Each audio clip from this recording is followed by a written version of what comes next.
Good morning, my Real News Midday TV family. Thank you so much for tuning in this morning, and I'm wishing for everyone a wonderful and a productive day. And in the news this morning, relatives mourn loved ones slain by merciless gunmen in Cherry Tree Lane. The smell of blood and the loud wails from grieving relatives of the victims of Sunday night's mass killing in Cherry Tree Lane in Clarendon permeated the atmosphere on Monday morning, telling the tale of the terror which unfolded while people played a game of bingo and listened to music at a birthday celebration just outside a bar. A total of 8 people, including a 7-year-old boy, were shot dead, while 9 others were injured by gunmen's bullets in what is believed to have been a reprisal for a shooting incident a few years ago. The deceased have been identified as 7-year-old Ethan Bartley, 27-year-old Cavell Daly, 50-year-old Lawrence Francis, 20-year-old Diamond Bennett, 68-year-old Errol Stewart, 32-year-old Jermaine Booth, Courtney Messom, and a woman known only as Margaret. One of the victims was shot dead in a separate part of the community, some distance away from the others, as the gunmen made their escape.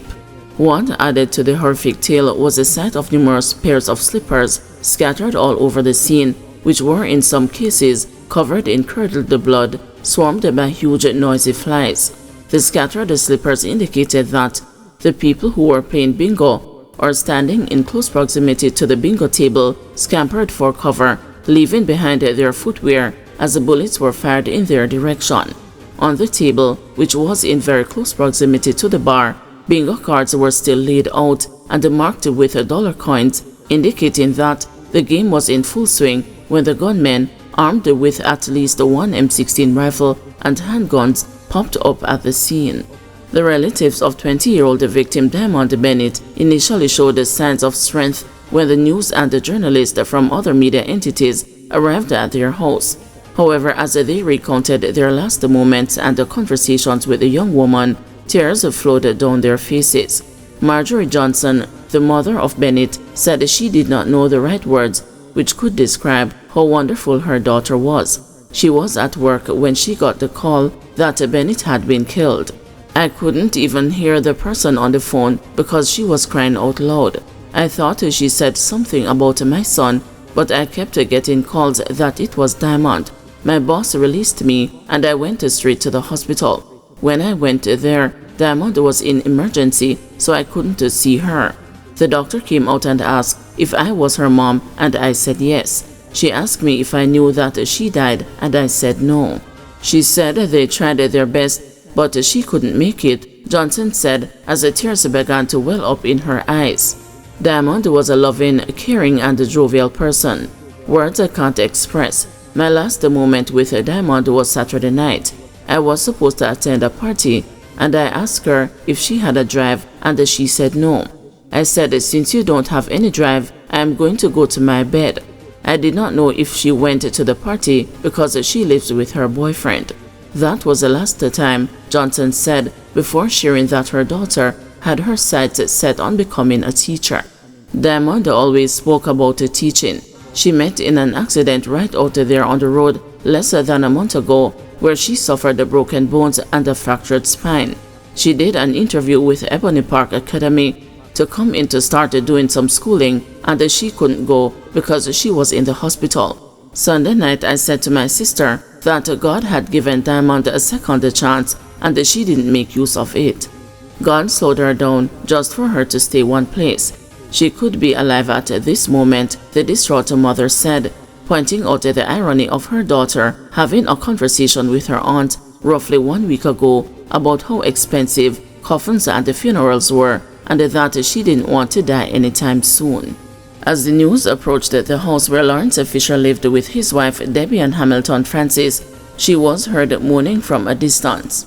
As the news team got closer, her legs were seen shaking profusely as she slapped her knees repeatedly. She had to be supported by her daughter and other relatives, especially because she didn't only lose a husband to the hands of the murderers, but she also lost a daughter, Cavell Daly, and her cousin, Courtney Messom, in the attack as well.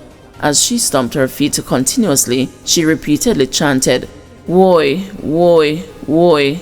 "Lord, Lord Jesus, Jesus, why did they do this to me?" she asked. "Me pitney dead, and in my hand Gary dead. Them kill my husband and my pitney and my cousin. Them shoot out my cousin eye. Them shoot out my husband heart, and them shoot my daughter in her head. God, why me, God? I can't bear it. Me empty inside, God, me empty. Gary feed me the last time, and I never know say I'm go dead. It hot, it hot. Jesus, me never want none of them to go left me. Lord, I can't bear it. Me belly a burn me," she said as her screams and wails piercing the morning. Not much information could be ascertained on the other victims at the time the news visited the scene. However, relatives suggested it would make sense to do follow-up visits when emotions are not as high and the space are not as tense. On Monday, a 96-hour curfew was imposed in the immediate space to include Cherry Tree Lane, the general community of footpaths, and other areas. Cops under investigation for allegedly beating woman with a stool, choking her over price of drink.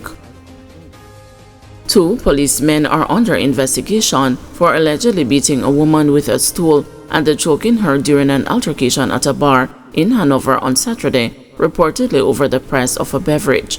The woman claimed too that when she went to the Sandy Bay police station to file a complaint, she was beaten a second time by one of the cops and chased her from the compound.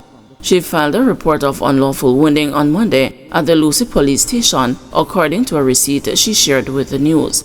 A report has been made to the Independent Commission of Investigation, the police oversight body, confirmed on Monday. "We will be investigating," a spokesperson disclosed.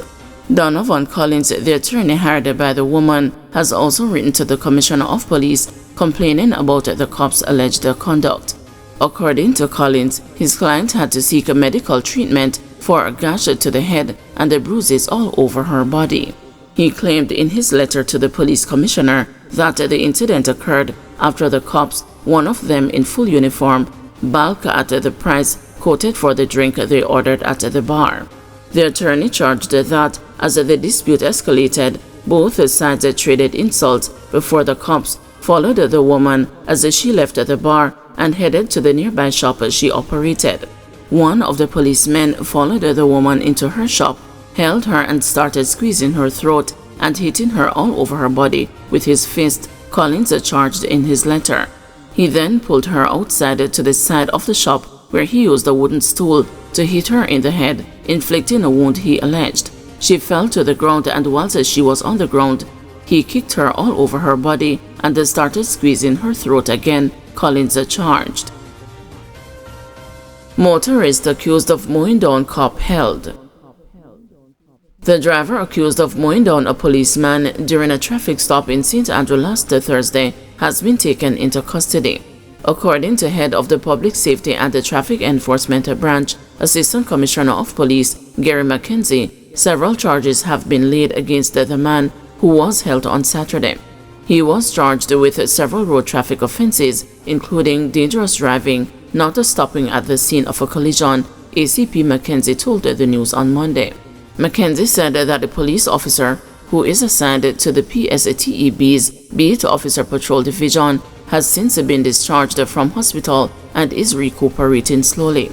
The police had said last Friday that the incident was being probed by the Criminal Investigation Branch of the Jamaica Constabulary Force as attempted murder. It was reported that during a traffic stop around 6:10 p.m., the constable was struck by the motorist he had signaled to stop for a violation of the Road Traffic Act. It is alleged that the cop was grabbed by the motorist, who objected to being recorded by the police's body camera. The motorist then drove off, hitting the officer and pinning him under the vehicle, which ran over his head. The High Command of the JCF, in a press release on Friday afternoon, strongly condemned the attack on one of its officers. "We denounce this senseless act of violence against our officers and reaffirm our commitment to upholding the law, safeguarding our citizens, and maintaining order. Any form of violence towards our officers will be met with the strictest application of the law. We urge the public to cooperate with law enforcement and refrain from actions that jeopardize lives. The JCF remains dedicated to ensuring safety and justice for all Jamaicans," the release said. Guys, thanks for watching. Please join us this afternoon at 2 p.m. for another news update.